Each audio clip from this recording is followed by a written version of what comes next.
Inès serait protégée dans Danse avec les stars? Ils font en sorte qu'elle reste le plus longtemps possible. Ce vendredi 19 avril, le Parisien a évoqué les bruits de couloir de Danse avec les stars, suggérant qu'Inès pourrait jouir de certains avantages pour accéder à la finale. Après 13 saisons de Danse avec les stars, jamais l'atmosphère en coulisses de l'émission n'a été aussi tendue que pour cette édition 2024.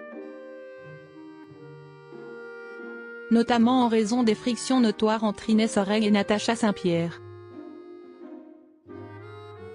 Mais cela va au-delà de la simple altercation entre les deux candidates, puisque l'humoriste serait, pour certains, favorisée dans l'émission.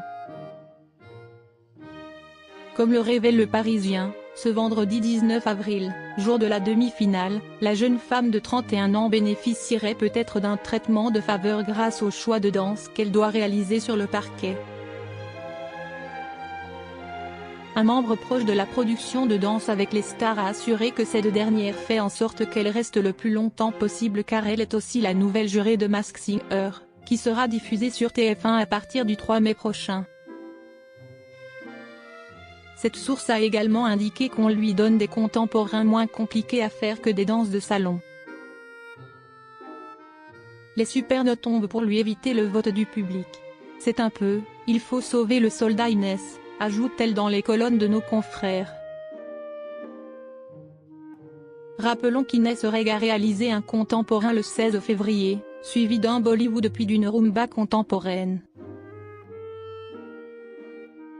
C'est avec cette dernière performance que l'humoriste a décroché le premier 10 de la saison. Une candidate favorisée face aux autres? Le Parisien souligne aussi que depuis les premières émissions de Danse avec les stars, les danses contemporaines ont toujours été parmi celles recevant les meilleures évaluations de la part des jurés.